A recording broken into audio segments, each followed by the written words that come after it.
My name is Josh Snyder, and you're listening to Thoughtful Discussions. I'm here with my co-host at 1028 Podcast Recording Studio. What's going on, y'all? This is Corey Ochai. Yes, we are back with another one. Yes, we are. Hello. We're here to highlight artists and entrepreneurs, some of the movers and shakers, and we're very proud to have a very special guest on today. We're here with... What's up? My name is Adam Valen. Am I doing a little intro? Yeah, go for it. Sweet. We're doing the intro. I'm the director of marketing at Drusky Entertainment. I'm also the Pennsylvania Precinct Captain at the National Independent Venue Association, and also, what else? Tour marketing at a new venture called Detour, which is a conglomerate of independent promoters across the country. Ooh, that's heavy, man. Yeah, we're doing cool stuff. Yeah, it sounds like it. Definitely sounds like it. It sounds like you're working with a good handful of people as well. Yeah, we're working with a good handful of people, a lot of creatives around the country that are just keeping the mission of independent venues, independent music, and artist development across the country. We got to do it to keep ourselves afloat. Yeah, and you've done, you were in a band. Yep. And so how is it when you have multiple things going on at once that kind of take your time in different directions? I have something similar with, like, I got the podcast, I got the business, and then I have other, I like to make art, and there's many facets of that. So there's always something to juggle. But for you have these three main things that are going on right now. You've had the band. Like, how did they all work together? It really just helped build a roadmap for, how to navigate the industry. It's a really weird and complex thing to understand how the music industry works. Yeah. I think I was fortunate enough to go to Point Park University and learn a lot on the entertainment management background, just to get a general sense of kind of how the world worked and in this world, and kind of just finding the path of what I wanted to do, which I still didn't know what it was. I knew, like, early on it was, play music, find a way to play music, get on a stage, like, before it was even working for a concert promoter. I was gonna go to school to do vocal performance was gonna be my thing, and kind of phased out of that when I realized, when I had this kind of epiphany of, like, do I really want to be in a choir for the rest of my life? And started going to shows around high school. It's trying to get back to the original question, but just juggling everything. It's really just finding priorities of what you're passionate about, and trying to follow that through as much as humanly possible. It is hard when you're somebody who wears a ton of hats, and I've just started to dabble a little bit more into the artist management world, because being in a band for so many years, and we stopped playing probably about 5 or 6 years ago or so. Yeah, shout out to Nevada Color. Yeah, dude, I love those guys. We're all still really, really good friends. Nice. And I'm actually going up to see Max, our guitarist, in a couple weeks. But nice. We all just kind of phased out, and I realized that performing is not something that I really have as much of a keen interest in anymore. I'm more focused in trying to see the potential in other artists that want to put the drive into it. And So, you love that. You love what you do, right? Yeah. So, we had this saying that, the two best days of your life are the day you were born and the day you find out why you were born, right? Yeah. And so, like, finding out, when did you realize, like, you know what, maybe the stage is not for me? Maybe this is more of the thing that fills my spirit. When did that happen?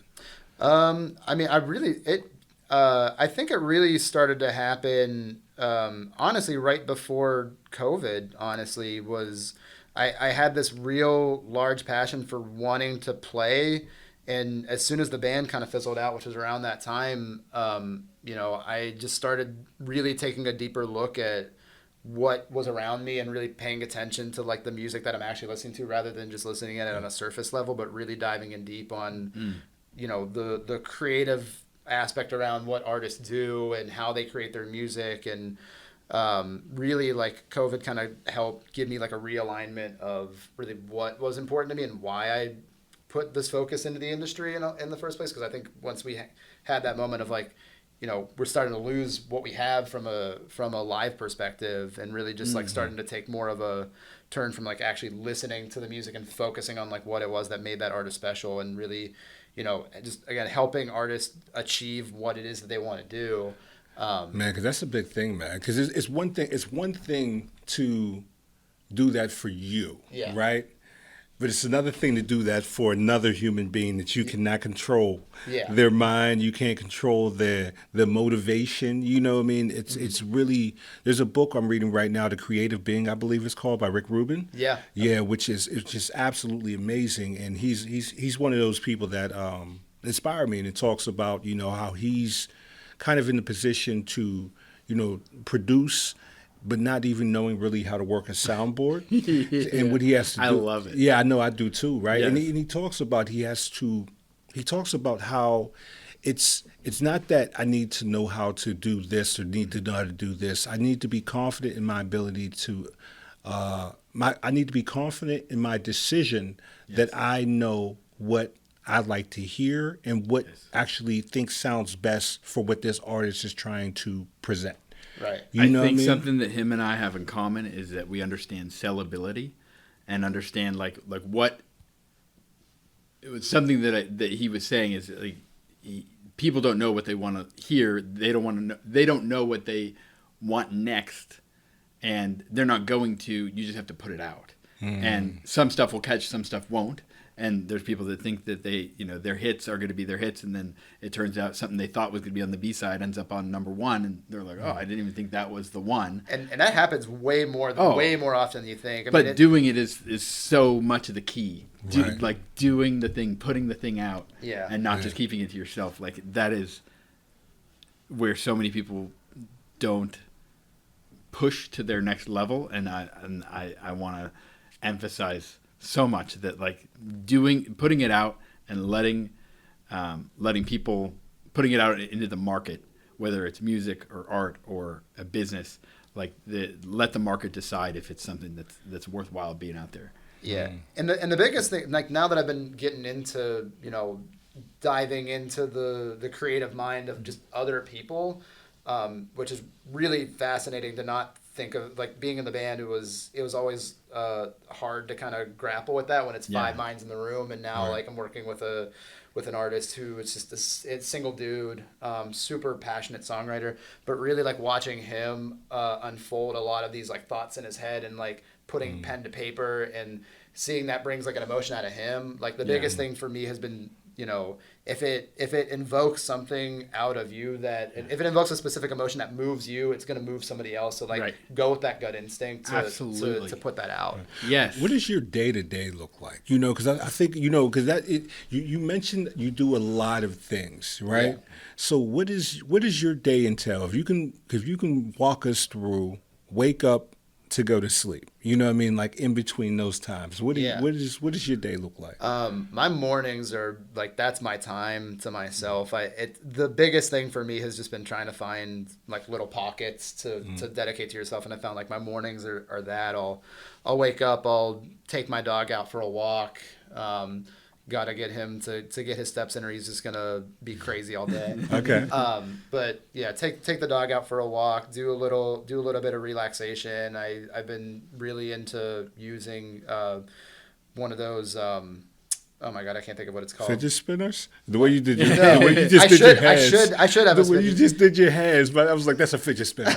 My kids put me on those. One of those mats that helps emulate the feeling of getting acupuncture. An acupressure mat. That's what it's really relaxing. Like it seems painful, but it's not. But I've been doing that every morning, and it helps a lot. Just like clear your head and like not think of stuff. Are you a person of routine as well? Yeah. Okay. Yeah. It's like my coffee's at the same time every day. My dog my dog wakes me up religiously at 6:45 a.m. every day. Okay. And it just starts to snowball from there. But then it's up to work. It's answering emails. It's talking to. It's trying to connect back with my marketing team at Drusky Entertainment during the morning. And then I'll find pockets throughout the day where I'm just checking in on my artist that I'm managing.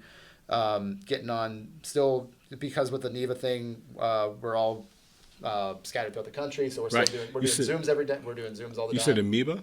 NEVA. It's the National Independent Venue Association, or NEVA, which was started when COVID hit and venues needed to kind of come together so that they could raise funding and awareness that they were without them after the pandemic, they, having all these places of music would not be around. So we had to do something to keep them afloat while this was happening, if I understand correctly. Yeah, no, it's there's a lot of trade associations out there for different industries.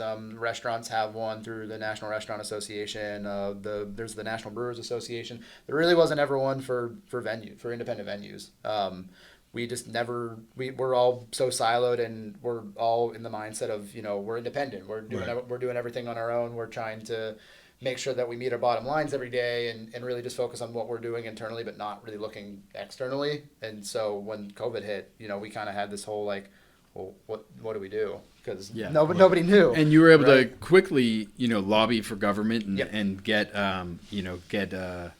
representation. Yeah, we one of the things that we learned really on, one of my friends in New Orleans, Howie Kaplan, who's now the nighttime economy manager at the city of New Orleans, which happened out of just having a voice at the table. He always told us, if you're not at the table, you're on the menu. So we really we didn't have any kind of collective voice, and just really had to make sure we got a seat at the table. And so wait, that position that you said that he's in, is that something that was kind of created for him? Yeah, it was created from the city of New Orleans out of necessity to have representation in nightlife across the city of New Orleans. Nightlife economics. Did you hear that, Corey? That's amazing. That's it's such a big part of it. I'm in wow right now. It's crazy. Like, it's and where did this start? Who came up with the idea? Like what were the people? Who were the people that came up with the idea that said this needs to happen? So really, and there's like a very small group of what they call themselves nightmares, which is really there's the 9 to 5. Dope name.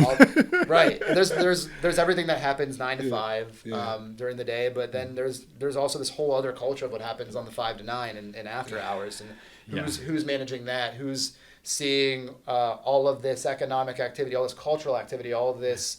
These amazing things that are happening. Shout out to the nightmares. Yeah, and one of them is actually they all kind of came together under an umbrella called Nightcap, which is I can't think of what the acronym is, but there's nightmares across the city. There's one in Pittsburgh who's incredible. Her name's Allison Harnden, and I've been working with her throughout the pandemic, which of all the silver linings of it has been meeting all of these amazing people that I didn't know existed across let alone here across the country. Right. But there's a ton in a lot of these, hyper cultural areas like Austin, Texas, New York City, and a couple others. I think Sacramento, California.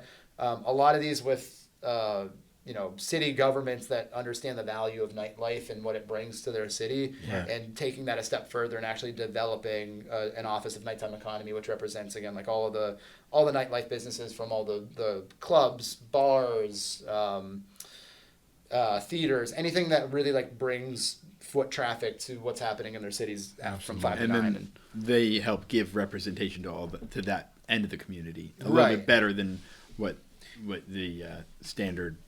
Someone that understands a little more. Right. And it's really about creating, this vibrant community around what's happening at night in the city, because there are healthy alternatives that are happening at night, whether it's a concert you're going to, whether it's an art gallery, whether it's a comedy performance, or, just all of these things that are happening to help bring community together and build culture, and really just emphasizing the vibrancy of what's happening at night. And maybe there's some venues out there that don't know how to tap into this. Where would they go to get information about how to become part of this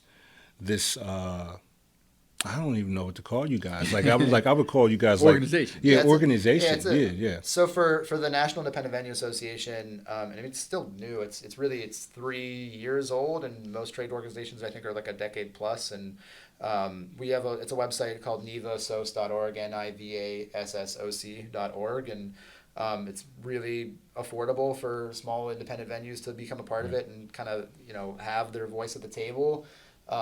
We have a ton of advocacy tools that we've been working on. A lot of I like what you said. If you're not at the table, you're on the menu. Yeah, that right there is it's the so highlight. It's amazing already of the so far this conversation. Yeah. That is beautiful. Well, and it's been so apparent even just in a lot of conversations happening locally, statewide, nationally. had we not said anything, I mean, Right. who knows if I would be here? Who knows if any of these Right. of the venues that we're working with would still be open? You know, Right. we had to figure out a way to work collaboratively, because Okay. I think one of the biggest hurdles to overcome is, even though we all work independently, and I think that's the beautiful part of what we do, Yeah. is that we all have our own unique voice, we have our own unique audience, we have our own unique flavor, but none of that matters if we can't come together to see the bigger picture on certain things and really work together to help create a vibrant ecosystem within our independent venue scene. I absolutely love that. And as we started the podcast, we asked, what does your day look like? And we kind of got to the part where you Right. you started answering emails. Yeah. But I want to get to the part where where you're also like really tapping in with the artist and Yeah. and you know what I mean, like so after you're answering email, because I'm sorry Yeah. to No, double you're back good. real quick, because we went in real quick. That took a whole a beautiful turn, and we got to see the scenery. But like when you're going through your day, I wanted to know, how did you get to the emails? What's next after the emails? Are you going in and you're visiting other artists? Like how's your day usually end, or does it end? No, it definitely doesn't end. So this is not a 9 to 5. This is a lifestyle. Yeah, we're talking. the music industry is definitely a lifestyle. It takes a certain person with a certain mentality.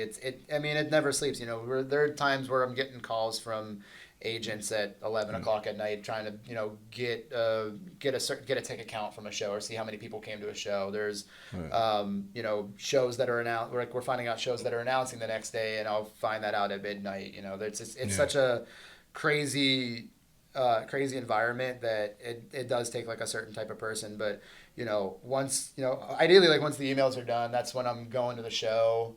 There are some days where we'll have one show, we'll have 5 shows a night, at anything from like from when we were used to doing shows at Black Forge before it closed down. We were doing shows anywhere from there to the stadium in Washington, PA. We're doing stuff at Wild Things Park. So trying to really just go to the show, have a promoter presence. My guy, calm down. No, you're in there. Yeah. See, I know birds of a feather flock together, because I'm looking across right now, right? And it's like it's a lifestyle. Yeah. It's like when you're doing this thing, it's a lifestyle. Yeah, I was going to throw in, he's got to pick up the posters and flyers that he ordered from Oh, PGH Print Ship. come on with it, Josh. Yeah. Because I know, Josh, like even when we get done with here, like I don't think our day is done. Oh, no, I'm probably not sleeping tonight. I probably will be up to about 2 or 3 today.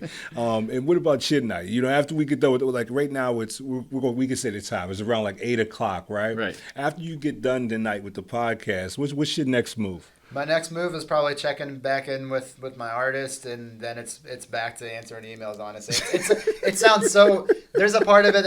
It's so hard to make it sound sexy sometimes.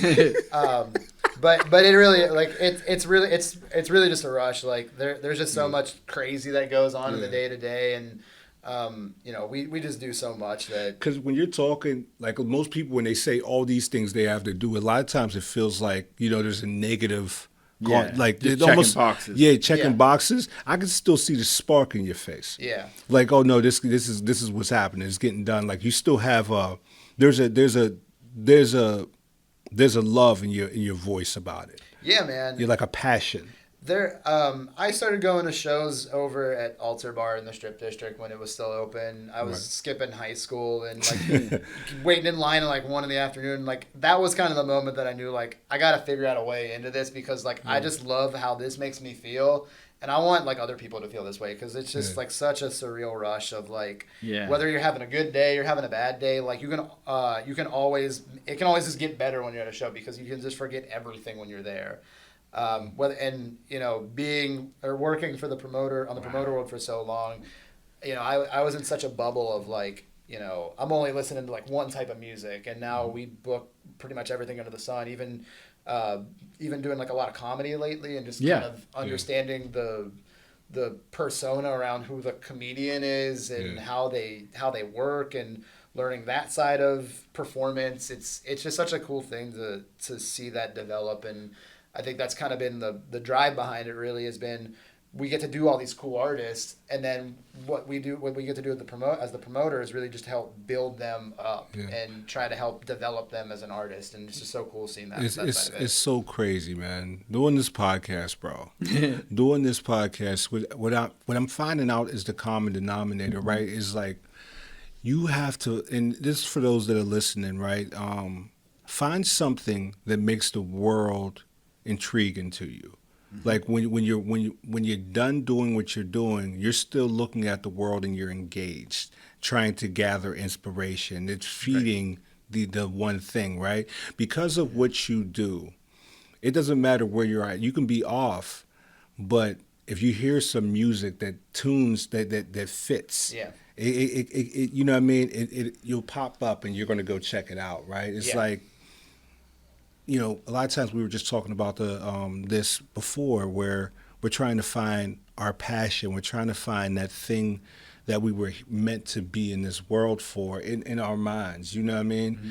I feel like the way to identify it is like when I do my art makes the world intriguing to me. It makes it delightful because I'm looking at everything, trying to get inspiration, trying to gather things that I can take to the thing I'm doing. If you have to find something you love like that, and once you find it, man, it's a beautiful thing. And it's not impossible. People will see it in you, and it's attractive. Yeah, I mean, it just becomes a part of you. Right. Right. Yeah. Like, it's just. I mean, for both of you, I mean, like, if you were to quit, I don't want to say if you quit your day job tomorrow, but like it's just so hard to picture if I were to do something else tomorrow that it was anything else but, you know, what you're doing right now. There's that's always going to carry with you, I think, for as long as you live. Yes. Yeah, man. It's just such a tough thing. It's just stuff that, like, my girlfriend always is like, if you ever considered, you know, doing something else, and I'm like, there's a part of me that's almost like, I don't know what I can do.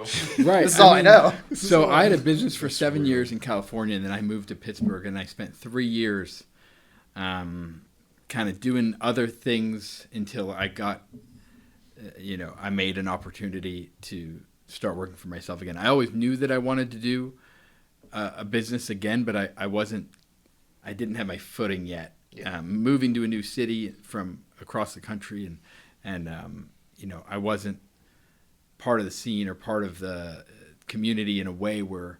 But once you're in, you're in. Here in Pittsburgh, especially, it's very tight knit, and once you have a handful of people, I'd say by the time I got like 24 customers, my first 24 customers, half of them still order with me regularly, and like it just all snowballs from there to now over 7,000 customers. There's wow, that's with crazy. 9 years later, it absolutely is. But like so I'm gonna go off of what I was saying. But for you, I had a question where what I'm hearing a lot is balance from you. So tell me what that means to you and kind of how you find your balance. Balance is a hard thing to come by sometimes in this industry because, again, it's such a demanding thing every now and then. But it's finding the pockets. It's always about finding the pockets of the day where if you can. It's very much about self-care. Yeah. Which I regrettably have not been doing a good job at lately. Yeah.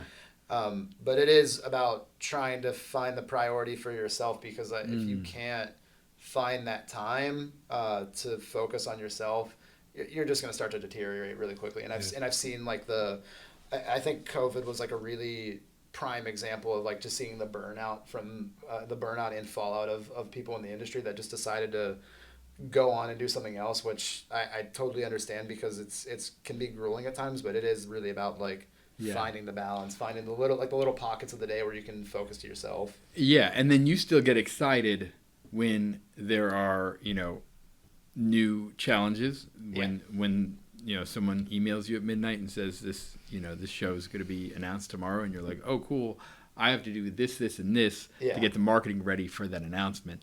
And then there's always fires to put out, and if there's a fire to put out and you're like, okay, well, how am I going to deal with this, and you take it head on, that can be fun as long as you're willing to and it could, I think it's also like a personality flaw on my end too of like I just have such this focus of like if I don't do it, like it won't get done. Right. And, like I have to like I've it maybe it's just like I have like a clean plate syndrome or whatever, where it's like I have to get stuff off my plate, or it's never gonna. Interesting. It's never gonna, I'm never gonna feel accomplished. Well, I think that's a beautiful thing, and and I still do. I operated like that at my previous employment.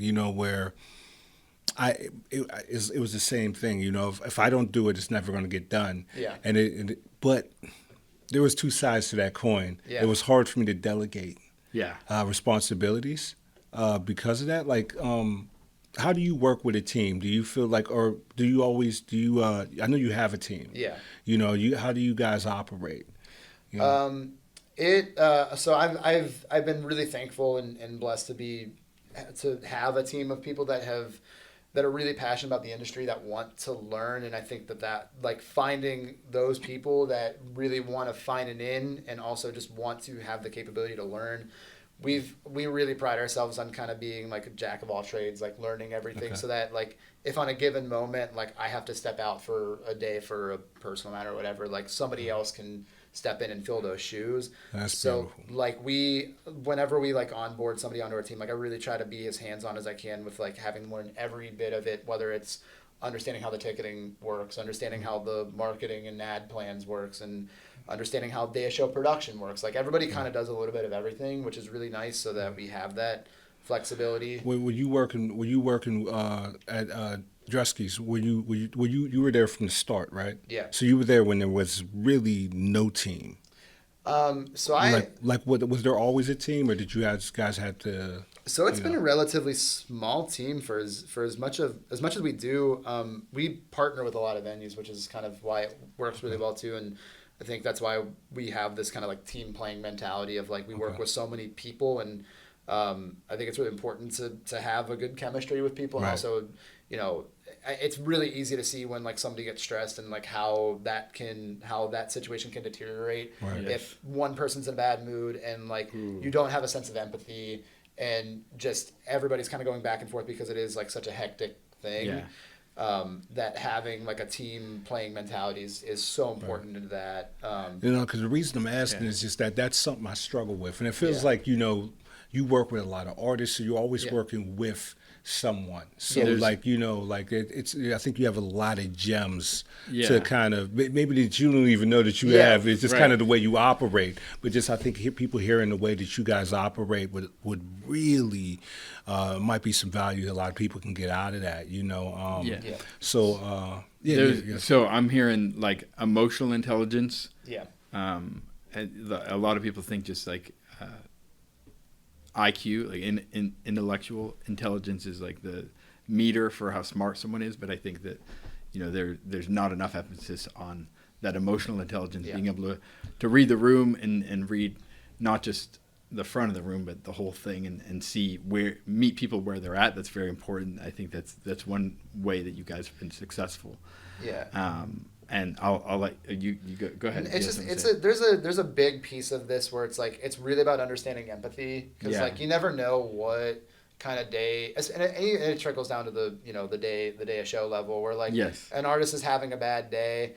You don't know why. Like you need to, like, maybe they had a bad show the day before. Maybe they found out bad news that day, but that shouldn't reflect on you, and like really just having like a sense of, or not trying to take all the weight of what's happening on your shoulders and trying to take that on other people. Like have a sense of empathy with what's happening around you. Yeah.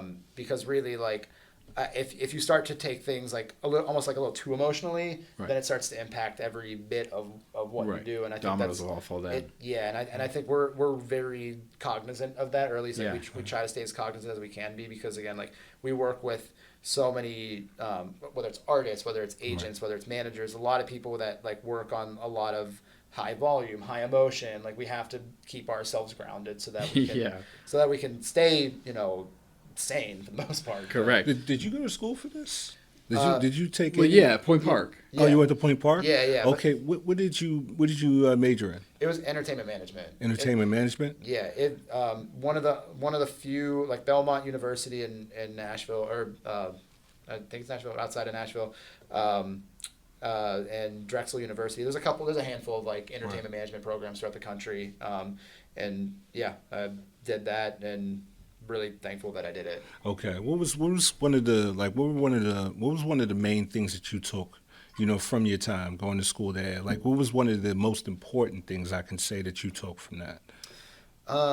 It really, one of my production managers said this to me, and I still hold it to my chest every single That's day. the thing. Of what was it? It was I came to a show to shadow one of our production managers. Came with a whole schedule, and he looked at me, thought I was crazy for having a schedule. Looked at me and goes, "What is that?" He takes it, throws it out the window. And he goes, "See, this business, there is no such thing as a schedule. You don't need it. You never know what today's going to bring."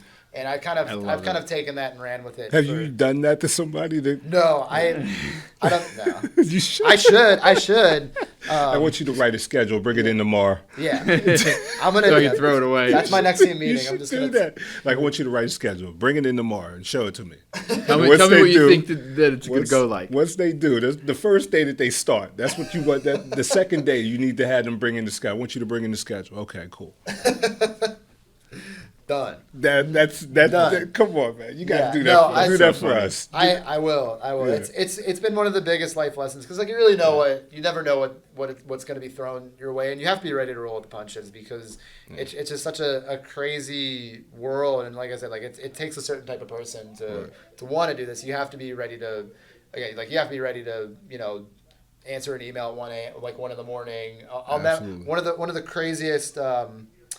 One of the craziest stories that ever happened.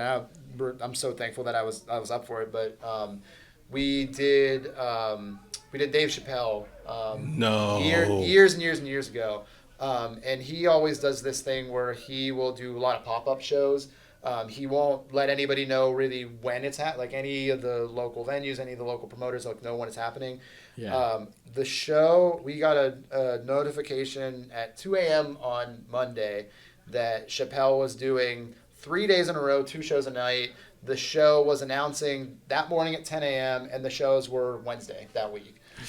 What? This was on Monday? Yeah. So this was this is 72 hours. It's a little bit of an extreme, but like it's one of those. I always have to tell people like you have to be ready for stuff like this to happen. And we were. And were they looking for a buyer for like the promote? They specifically were looking at one of our theaters, and we were working that you had a contract on. Yeah, we were working at the Music Hall in Homestead. The Carnegie Homestead Music Hall.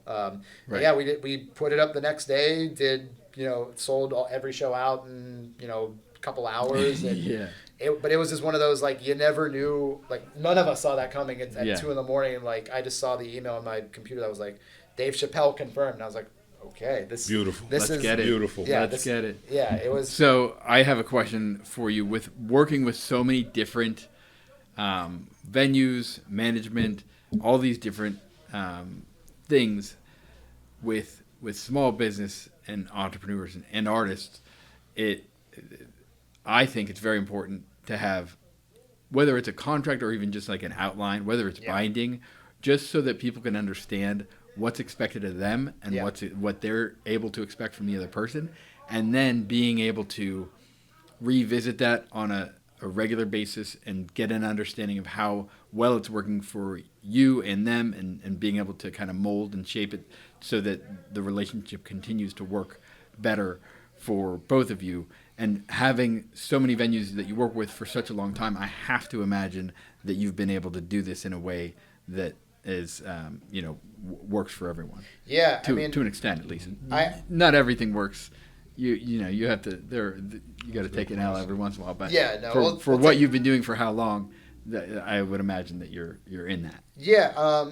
I'm not as much in the room for any kind of like the higher level deals, but I do like that part of it is really important of like kind of having like whether it's like in writing or like some sort of paper trail, some sort of like mutual understanding process of how things are going to work, because I think that does put like a mutual accountability on everybody to make sure we all, at the end of the day, like we all want a show to succeed. We want butts and seats. We want people in. We want people to have a good time. We want the artists to have a good time. Right. So having as much like open communication as we can, especially like over the last couple of years, has been like critically important to making sure a show is successful, because it's really easy to see the shows that don't do well are the ones where there is like a very clear disconnect, whether it's like from the jump, whether it's like, hey, we realize like this artist shouldn't have gone in this room, or like maybe it wasn't ready, maybe the artist wasn't ready to play this market yet. We needed time to develop it a little bit more. Right. Like having, I think it all starts at the jump, and part of like the ethos I think we've been taking over the last couple years has really been like, we got to start first and foremost of like making sure the right artist goes in the right room, because that's really going to determine whether a show is successful from the jump. I don't hear that enough. Developing artists. Yeah. It's like a dying breed these days. A lot of these days, it's like you need to come with this ready and this. Like no, like you Let's don't put them on the small stage and see how they do. Like you don't have to have all the stars align. Like you know, if you're working with the right people, they can develop you into that, which I think is more sustainable. Right. In the You future. got to have somewhere to. You got to create a space where people can cut their teeth. And Right. Not only create a space, but just like build a team of people around that, because the amazing thing that I've been learning over the last couple of years is just like the wealth of knowledge that people in this industry have. And I keep thinking like, if everybody could come collectively to the table to just like help present that knowledge, because there is this kind of notion of being like gatekeepers of the industry, and I hate that term. I agree there are gatekeepers in the industry. Sure. But I mean, for me, it's been really about breaking down those walls and like trying to find ways that, again, like why I'm not in a band anymore is because I would rather take all of the knowledge that I've used over the years and just give that to other people to help empower them. It's understanding, again, like how a contract works. It's understanding how to book a show. It's understanding what the mutual responsibility between marketing and promoting not only your show, but yourself as an artist. Like there's so many different things that I wish like somebody would have come to me in that time to be like, hey, you're doing this wrong. Like here are some other things that you can, like, that might help you succeed a little better. Right. And that's exactly what I was going to say, is being willing to like review what you've been doing and how you can make it better, and being open to that critique or criticism in a way where you're able to take what you've you're running, and it could be easy. You're in it so much that it just seems like go, and you could just keep doing, and you can keep messing up if you go long enough without reviewing.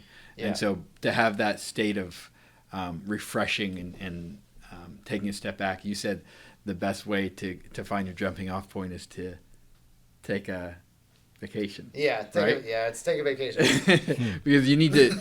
That's part of the wave, I think. When you're riding the wave and you're on it and you're in it and you're doing your thing, and that's great. But you need that time to paddle out. You need that time that it's passing by and you're not on the wave to get. There's got to be that space in between where you're able to relax and figure out and look back and what did I do and how can I do it better, and so you gotta take each thing kind of at 100% both ways, where when you're writing it, you want to be doing your best, but then when you're not writing it, you want to be doing your best at figuring out how the next one's going to go. And I mean, you also learn from I'm such a firm believer that like people that write about experience and not like about, I don't know, failures. But people that write about failures are so important. I know. So I important. don't believe them. I don't believe them when they don't put them in there. Like, nah, this ain't. They're missing some things. Anybody who says they didn't fail is lying, man. Everybody goes. It's a flat out lie. It's a flat out lie. Everybody fails once, and it's totally okay to fail. I mean, you once. I mean, everybody that I've worked with has slipped up on something, and we only just only just get better by it. You know, Right. It's actually If a you're gift. willing to. It's Yeah. a gift. If you're willing to. Yeah, if you're willing to. It's really a gift to really get you to your better version of yourself. Like it's Right. necessary to hit a wall. If you're doing something and it's working every time, then you're not doing it. You're not doing it to your full capacity. Right. You know what I'm saying? Because there's a way to tweak it. There's a way to adjust it. And don't get me wrong, you're going to have less and less of those walls coming up. Right. But when they come up, they're necessary to identify to make sure you can get to the next level, right? I really wanted to know because that's what's happening. You know, a lot of times with a lot of new artists, a lot of people that are coming in that don't have the knowledge, they're hitting this wall. And what it sounds like what you're doing is giving them the tools to get through those walls to get to the next wall. You know what I mean? So you can find out another thing. I want to know, how do you identify who you want to work with? You know, like that, like knowing who you're working with and making sure they have the drive, they have, the ability to become, what they think they can become. I mean, it's from an artist perspective. At first, I don't think it really takes having like a gigantic, like you don't have to have 1 million TikTok followers. You don't have to have like 1 million Instagram subscribers. I think a lot of people look at that sometimes as like this shiny golden toy that, and it's not always that. It is really about, like, it really does come down to the passion behind, like, people can see it if it's genuine or not. Yeah, it's really easy to see when something's genuine versus when something that's not genuine. Right. And it's okay. Like, if there are people who are, say I want to go down to Nashville and I'm gonna be a big country star and like write all the the big country hits. Like, that's totally okay. It's really easy to see when somebody is doing something that's genuine for themselves. Yeah. And seeing that from an artist perspective, it's like pretty much, that's really like the first and foremost thing is like, what is the material that they're putting out? It doesn't have to be super well polished. Like because again, having a lens of empathy, like I don't know what that person has gone through to record that. Maybe it's they don't have the funds to have a proper mixer, a proper engineer behind it. They're doing stuff out of their house. Like, it's really, and part of it is like trying to get out and see it live. I think one of the biggest things is like, if that artist can make me feel something live, it's such an important piece. Man, you reminded me of something else too. Yeah, I'm getting chills because you know what? The most impressive thing so far, and don't get me wrong, my friend, you have a lot of skills, but I think one of the top skills that you have is the ability to feel. Yeah. Because you have mentioned the word empathy, I think about 4 or 5 times now, and not just that, but when you were talking about the artists, if they can make them feel, if you can feel a certain way, then somebody else can feel a certain way. Yes. Like, you are really embodying energy, and I want to know, how did you not sip the Kool-Aid, my guy? Because I don't think there's a lot of people in your field that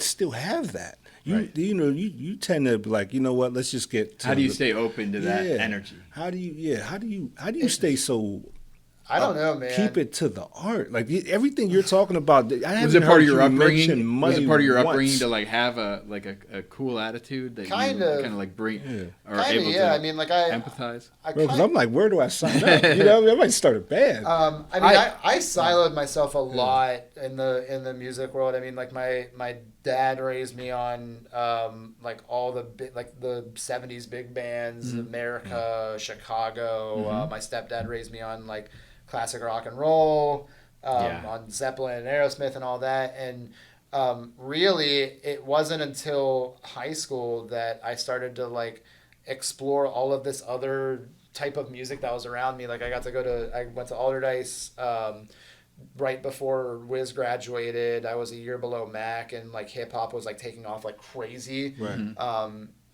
Shout out Taylor Gang.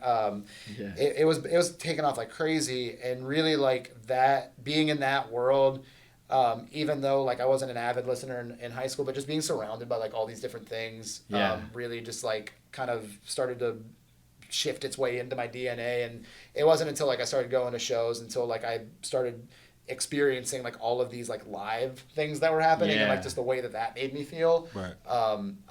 It almost was like a drug, right? Like I just wanted to keep like going to shows and like feeling that way. There's another part of it too, which is really like there's a community part of it too. Like I met some of my best friends going to shows and having that like just you can connect with people on like this one thing was just such a cool thing and learning more of other artists from them and Got you. I have a question about as a professional in the entertainment industry, as in the management end, on the back end. Yeah. I see a wave, which I see it on my end, but I don't know how it looks from the other end, of people that want to go out and stay sober. And there's like, I know that alcohol and alcohol sales is such a big part of the nightlife industry and the economy of that. And like you might take there will be people that would be willing to pay maybe a higher ticket fee if there's to make up that difference or whatever it is. I think that there is an economical way for them to play together. How does it look from your end, and how do you see it progressing? Man, that's a really good question. Yeah. Because it's just innate that like alcohol is just such a big part of the concert. Yeah, and they spend a lot of money to be in it. Yeah, no, I was gonna say like some of the biggest sponsors are still liquor and beer sponsors. Yeah. It's a really tough line to toe just because like. Again, I think that I'm someone who's a little guilty of it from a sense that like I like to go to a show, I like to have a beer, it like helps loosen me up, it helps. But I know not everybody's like that. I do think there are spaces that have been really good at offering alternatives, and granted, I think we're coming into a generation that is very okay with going to shows and not drinking. A lot more of it is actually starting to. And hopefully it's coming on the pipeline in PA, but like marijuana and shows are starting to become like a different alternative to how people are engaging with shows. A lot of friends venues that I have are starting to introduce like CBD cocktails and CBD beverages into their daily mix. Like there's other healthy alternative ways to engage in a show and sometimes it is, you just build a showcase of, a ton of different types of artists because a lot of it is, we want to try to diversify as much talent as we can in one space so that we can represent so many different pockets of, culture and just like fans that are coming to a show to experience something different. Yeah. So maybe in a way where it all makes sense. Right. In a way where it all makes sense. And it represents the community. Right. But I would love to. I don't know. It's a really interesting question because I think a lot of businesses rely really heavily on alcohol sales to pay their bottom line. It's and we're in a weird landscape where it is really hard to find alternatives that will still get people to come out. Okay. Right. And it is something like I'm not a proponent of you should be valued based off of how many beers you sell. Like right. I used to see that all the time, like pre-COVID. And still kind of see it, but it's an interesting thought. I haven't really. Yeah. What do you think is one of the biggest hurdles that you guys face that's consistent in every show? Like, what's one of the biggest hurdles right now at the moment that your industry is facing? I mean, right now, I still think we're still in a little bit of a. There's a couple of different things. I think we're still in a little bit of a fallout. From COVID. We all thought this was going to be a 6-month recovery, a year just recovery. 2 weeks. That's right. First it was 2 weeks. That's true. 2 weeks, right? And I think it really shifted the dynamic around an event or a concert or a performance being a luxury versus a necessity. And I'm still on the side of.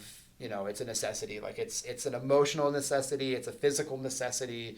It's an ethereal necessity. I don't know. It's a necessity in every way for me. Yeah. But I know not everybody feels that way. And realistically, the biggest challenges that we're facing right now is there's a couple of things between that. It's there's so much happening now, which is amazing to see. There's so much happening in Pittsburgh right now. I check my concert calendar daily of like whether it's one of our shows, whether it's something happening at Mr. Small's, whether it's something happening downtown. There's just such a plethora of things to go around. that sometimes there's almost a little bit of an oversaturation of things that are just happening. Oh, Yeah. I didn't think of that because I think of when I think of music venues, when I think of shows going on, those are the things that really shape a city. Yeah. Yeah. Those are the things that when you start to see that happen, that shows. I think it's almost a catalyst for growth. Sometimes of from a city becoming just a town to like, oh, it's the city now. Yeah. It's one of those things that if you go and you go through all of these places, entertainment is a lot of times what gets that place on the map. Right. And those so it's so wild to think now that there may be too many going on. Was it the attention? And there's not enough people. What about workers? Are you guys? Is that also a problem in your industry? Yeah, I think a lot of it was like the fallout of COVID of people, and it's not just coming back, and it's not not us. I mean, there's so many like the hospitality industry. There's so many people that just like either saw displeasure in what they were doing or saw inequities in like specific environments, and they just decided, I'm going to get up, I'm going to try something different. And we saw a big fallout. I mean, the music industry specifically, like with independent venues, we were one of the first industries to close. Our nature is mass gatherings. True. That is, oh my goodness, man. My heart just skipped a beat right there. It freaked us out whenever all this was happening because we didn't. Yeah, and I'm not trying to. I'm giving myself PTSD. Yeah. No, I'm good. Okay. Let's switch this around. Sure. Because I know there's always two sides to that coin. Yeah. There's also benefits to happen, right? There's also some beautiful things that you could have never even fathomed. Yeah. That are probably happening as well. Yeah. This doesn't you mentioned the silver linings, meeting all these people and all this stuff. The silver lining, I mean, it really opened up everybody's mind of like the capabilities of what we can accomplish, not only individually but also collectively too. I think the biggest thing, I take this very very wholeheartedly in like my day to day is like, am I doing a good job of collaborating? I think that's so important in what I do day to day, and it's like making sure that I'm working with the right people, making sure that I'm making collaborative decisions that aren't just like it's not. I'm not thinking on a one-track mind. I'm thinking what makes sense for this show. We're doing a comedy show? Am I working with the Arcade Comedy Theater downtown because if I'm doing a show with an LGBTQIA plus artist, am I working with people in that world? Am I making the right connections? It's really about identifying who your community is for that audience, and really like doing the best job you can to connect with people on that level. And I think that out of COVID really built this sense of urgency to try to collaborate with people. And again, we're, because of the things of like, maybe there's too many shows in the market, like we're all trying to figure out ways that we can lift ourselves up. And so we can't do that if we're all, we realize like we can't do that if we're all working in our own little pockets. Like we have to figure out ways to work together. Yeah. And I think it's really opened up the door to a lot of cool collaborations. That is absolutely beautiful, man. Yeah. I remember absolutely beautiful. I remember a friend of mine trying to set up like a meeting of venues so that we can go over our calendars and not try to compete for the same style of music on the same nights, or only have like a certain amount so that we can kind of all work together. And like it can be, I don't think too much going on at once is the problem, but too much of the same style of thing. Okay. Yeah. When you have something that's, one thing might be bigger than the other, but when you have two of like it, the markets, you could have different avenues of the markets, and they all work together, and you could have lots of things going on. But if there's too many things that are competing back to back to back, it'll drown it out. It'll suffocate all of them, and then you end up with they all end up with a lot less. Yeah, no, that's 100 beautiful. And that's 100%. Like that's what we. I think it's really important to understand that, to be able to plan effectively, to be able to program effectively. Like we don't. It's different. It's different than like other businesses though, because like other business, you think of like restaurants or like all the things that would be on a brick and mortar. Like you could have all of those, and it's a town, and they all work together. But when you have music, they need to. It's like a puzzle. You have to put all the pieces in the right spot on the right in that calendar, Right. Yeah, right, like- and move as like organically with. People aren't going to want to go to this kind of show and that kind of show back to back to back. You have to kind of plan for them a little bit, right? Yeah, and people, and again, I think people, especially out of COVID, are taking their social activity a lot more seriously. Yeah. And from not only from like a social perspective, there's an economic perspective of it too. Yeah. Like people are way more cost conscious, so like the decisions that they make on just going out in general are way more hyper aware of. Yeah. I mean, like there's even like what we're seeing now is like it's great to see, the Taylor Swifts of the world that are coming and bringing in millions of dollars of economic impact. But that one show is, the typical household is like, that's their one show a year. They're going to spend $700 on tickets. Right. They're going to spend $300 on merch. They're going to spend, however much in a hotel. They're going to make a whole night out of it. But that's their thing for the summer. Yes. And then, that's it. We don't have a chance at getting them to come to one of our shows because they've spent all their money for all their expendable income. No, there's data to prove that as well. Yeah. That's what you're going off of analytics. Because just me personally, how I would think about with people, if somebody's willing to do it once, I think it opens up the possibility of it happening again, like the probability of it happening again sooner is higher because they've already enjoyed the experience. Yeah, they've already, and this is me speculating because you're the professional, but I think those would be the type of things where it's like, oh, I need that collaboration. Like, what can we build off of? Like when you heard that Taylor Swift was coming, what type of how did you leverage that? For Taylor Swift. I was gonna say we steered as far away from it as possible. I get it. There's so much. No, you don't want to book a pop concert on the night Taylor Swift. Oh, absolutely. Then you're not gonna have anyone there. So you want to all right, that's a good night for. I think what the restaurants. But there would be a lot of people in town as well too, right? What the restaurants did is like a perfect example of how to capitalize on that and how to be creative with it. Is like you're building a whole like experience out of it. Mm-hmm. Like they're all doing Taylor Swift themed. Drink menus. They're all doing Taylor Swift dance parties. They're all getting people like amped up for this experience. Right. And I think, and we are trying to emulate that on the live event world. If like we're working with Four Chord Music Festival, right? Yeah. We're trying to build like a whole experience around it. Whether it's like we're doing a pre-festival show, we're doing like a bunch of artist highlights, we're doing like a whole lot of stuff locally to try to help like build the buzz for that for a lot of these like bigger events that are happening in the area.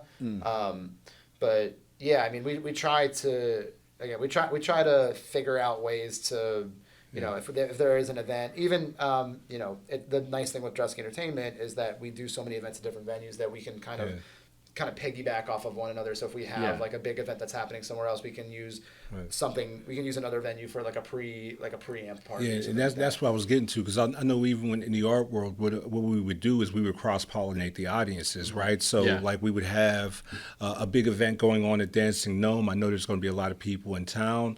You know what? They may want to go see some art as well because they're already here. So I don't need to,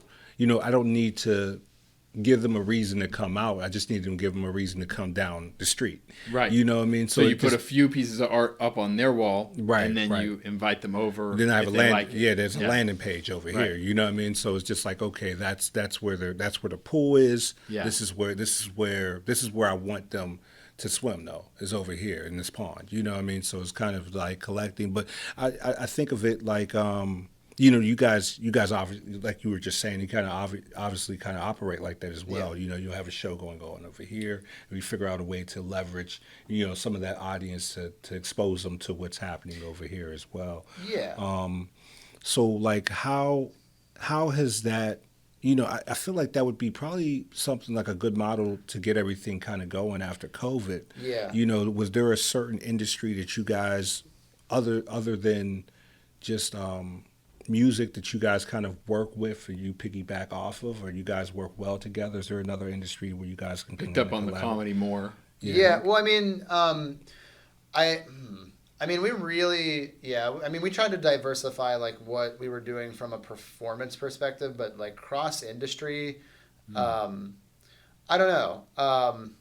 I'm trying to think of like we're just such a unicorn that I'm trying to think of like a. You spanned venues from that vineyard all the way to Jurgles to you know what I mean. Like there's the area that you're covering. So maybe the type of venue that you're playing in would probably be like the type like because I mean usually it's traditional, right? It'd be a place where this happens often.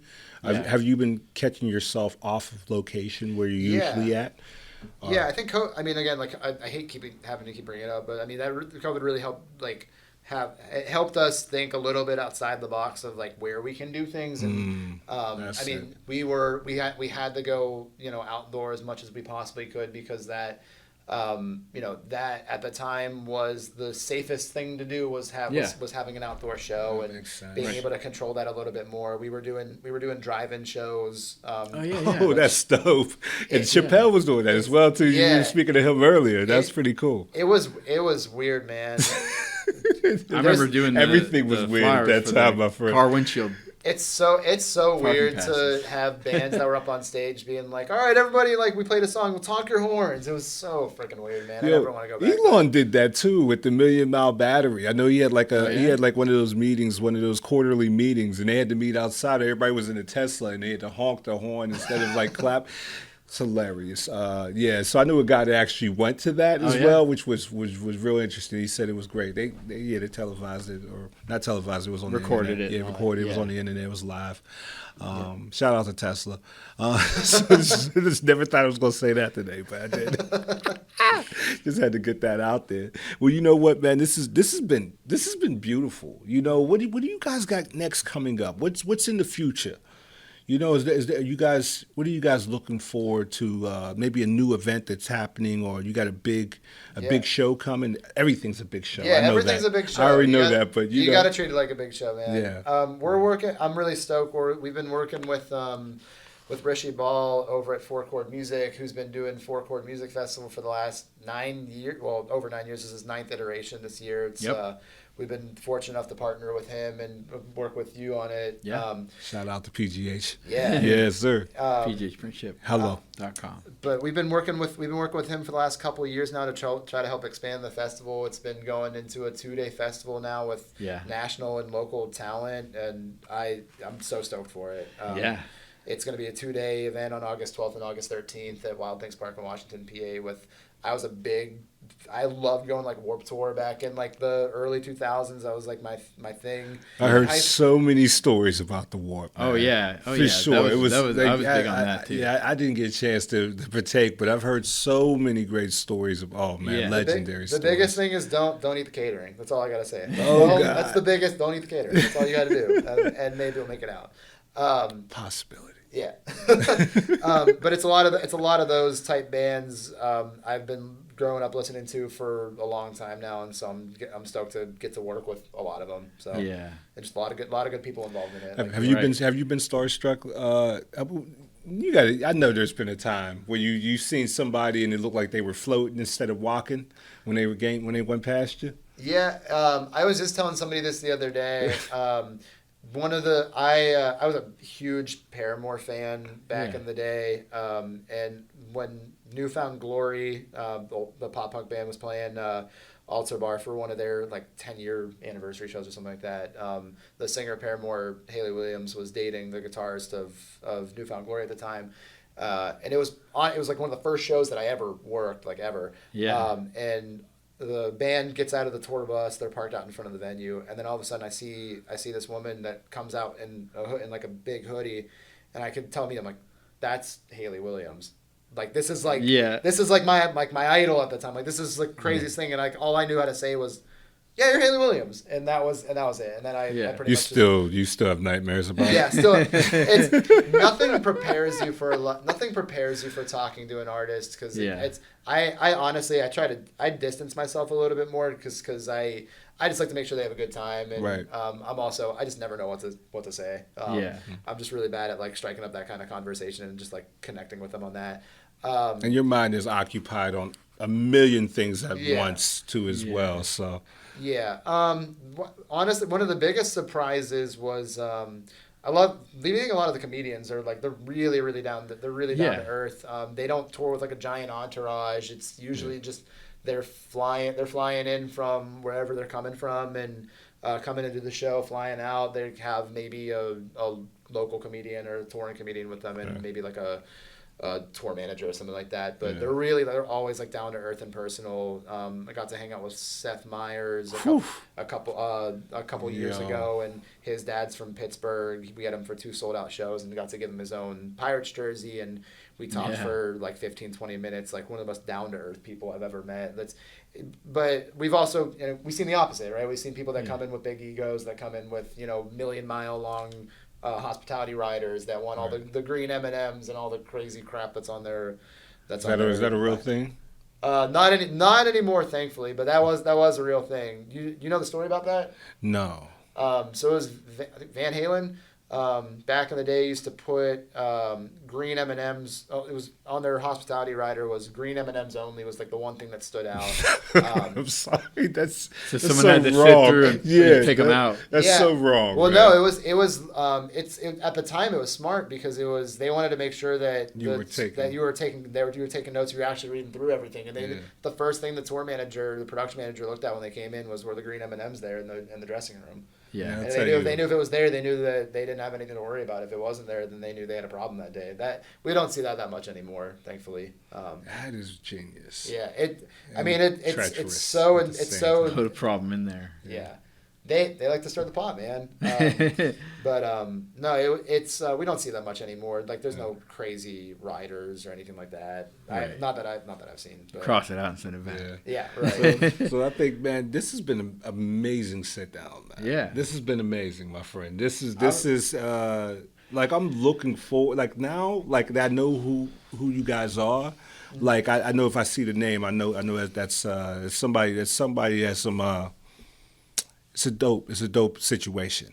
You know what I'm saying? I think you're a great representation of your organization. Thank goodness they got somebody like you, man, because I think it's people like you, bro, that that we'll look back on in the future and be like, a big reason why this is happening is because of people like yourself, man. It's just interesting to hear you speak the whole time and talking about others and how they feel. It was the hospitality side of the entertainment business to make sure that they develop it and they have everything they need. Yeah. Dude, you're amazing, man, and keep up the great work. Thank you. But if there was something that you can say to the younger version of yourself, if they were sitting right there and you had an opportunity to tell that person one thing, what would that be? Man. Be okay with 5 hours of sleep a night. That's it? No, that's not it. No, 5 hours. I mean, find the pockets. It's find the pockets. Yeah, it's find the pockets. Find the things that make you happy and run with it. And I think I'm really thankful that I found music as early on as I did because I don't know what I'd do without it. Honestly. Yeah. I mean, right before we started, it was like I wouldn't know what else to do. Yeah. Yeah, it's like you said that. And when you said it, brother, I believed you. I believe you. You know what I'm saying? Like it's just the way you speak of this. This is running through your blood. This is your essence. Yeah. It's in you. Yeah, I'm gonna find a way to make music a part of my life, no matter what it takes, really. But as long as I'm breathing, it's gonna be something music because it's such a beautiful thing to be able to experience. And part of the reason why I love doing it now is really just perfect example. I got to go to a show on Friday with an artist, Ben Folds, and I'm sitting in the aisle. I'm looking at the kid next to me, and he's singing like every single word of every single song, and just like the smile on his face was like all I needed to have. Even though like I wasn't like a big fan of him, like seeing him just have that experience to himself, like that was just such a rewarding thing. And like even having like the smallest bit of involvement in making that happen was like everything to me. And so like that's made it all worth it. Yeah, it just made it all. I made it all worth it. I love that feeling, and I hope that others find that too, because it's such a beautiful thing just watching people enjoy themselves. Yeah. So you want to tell the people where they can find you at as well, my friend, because I mean that last statement right there, I'm just let you know right there, man. that's how I operated when I was at a TT. My biggest thing was for the new artists to be able to see their work on the walls for the first time, Yeah. and not just see their work, but watching somebody else come and look at it just like this, Mm-hmm. and that feeling you get that something you created, it like something you created, somebody else is acknowledging, Yeah. and everything you thought it was, you couldn't even fathom how much it really is, Yes. right? Because but those moments right there between, somebody who yes. loves something and they get a chance to do it, and you get to see them, that Yes. feeling, like that emotion, like Right. man, that's the win. Yes. To Yeah. me, that's the win. There was something I wanted to close with, and that I've been thinking of kind of this whole time that kept coming up, is that I had a friend of mine who was an artist, and he had been at it for a few years, and he really liked what he was doing, but the stuff wasn't selling, and so he came to me and asked me, he's like, should I stop doing this style and should I start doing something that is gonna should I do it just to sell? And I said, no, like if you like your style, then there's going to be people out there that like your style too. You're just you're not expanding your market big enough. Mm-hmm. So you got to find people that want what you are doing, but if you like it, someone else will like it. Yeah. And if you're putting your heart into this craft and people will recognize it, and it's horrible that someone could go so long and put something out and not receive much of any reaction from it, but it's just a matter of how big that window is and how many people, because now he's doing the same exact thing. He's kind of doubled down, and he's awesome. he's maybe it's been twice as long since he's asked me that question, and I just encouraged him to keep at where his heart was, and he's doing phenomenal, and he's I'm really really proud of him, and I'll definitely have him. He was on an episode. I'll let you guess, and we'll definitely have him on again. So That's awesome, Absolutely. man. so if you're doing something, you're passionate about it, just keep at it. People will eventually see it, and you'll find your market.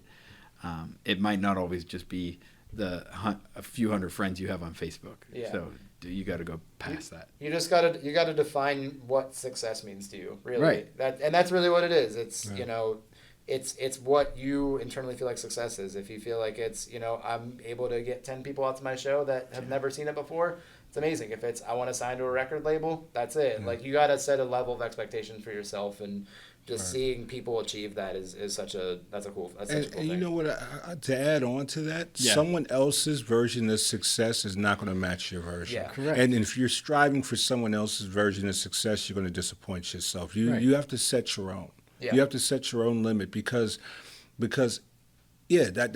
think that's important. Like a lot of times when I'm striving for something that someone else has, I never obtain it. I'm always on the I didn't put in the time to sit myself down and say, what is successful to me?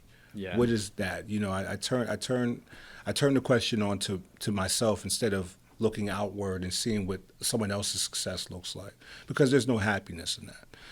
Not true happiness. I think you should set your goals your goals should be yours. Yeah. You know what I'm saying?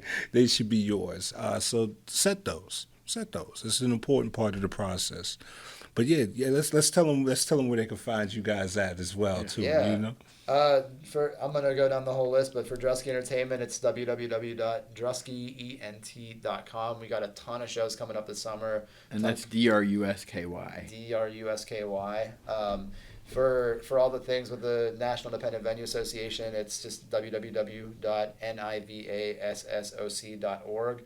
And another organization called Detour, which is a collective of independent promoters and venues across the country. www.d-tour.live. We're working with a ton of cool artists, putting them in indie rooms across the country.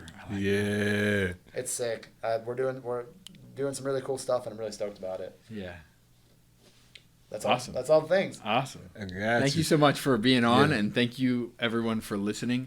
We're very proud of this podcast and that we're able to do it. We're thankful that we have people that are interested in it and we're able to take time out of our schedule to do this and produce this, and for people to enjoy it it's very rewarding. We're very thankful for that. Absolutely, absolutely. And guys, if you like what you're hearing, if you're liking, if you one day wanted to podcast yourself like we're doing here today, please look us up at 1028 Podcast Studio, and you can find us on Instagram, you can find us on Facebook. You can find us on Twitter. Twitter, I'm not as responsive, but if you anywhere else, you put 1028 Podcast in, you send a message over, and believe me, guys, we'll get back to you and get you in here. And if you like the way that this podcast is put out, you like the editing, there's also Lane Media. He's my guy, Larry. He takes care of a lot of the editing that happens with Thoughtful Discussion with Josh Snyder. So shout out to him. And if you're looking Larry. For an editor, Lane Media is your guy. So, man, we did another one. Yeah. Hold on, I got to put something else out there. Oh, come on with it, man. So, with 1028 Podcast Recording Studio, something he didn't mention is that it's very affordable, and as he Absolutely. Is in the startup phase, he's hitting all three. A great price, a great product. And he's fast at it. So sometimes with business, you can only pick one or two. Very rare that you can get all three, but right now Corey is definitely over delivering on what you spend. So definitely get in here while you can, while it's still in this phase, because it's not going to last long, and it will be appreciated. So I truly believe in it, and I wouldn't be here without him. So I'm very thankful. And for my sign off, I just wanted to say, if you want to find me, check me out on Instagram is the best way to kind of find all the different avenues from there. Instagram is Josh Snyder 86, and that's Snyder with an I. So check me out, follow me, and I'll be posting stuff, whether it's art shows or there's links on there for PGH Print Ship, the podcast Thoughtful Discussions, and I'm a volunteer board member at PGH Museums. So definitely check all those things out, and thank you so much for listening. Thank you guys so much for listening, man. Yep. And you know what? You guys go out there, do something beautiful. The world's counting on you. We each have to grab our paintbrush and look at this world as a blank canvas and put our strokes in to create this masterpiece. So go out there and make this thing happen, all right? And we got to do it together. Collaboration is key, guys. I love it. All right, we're out.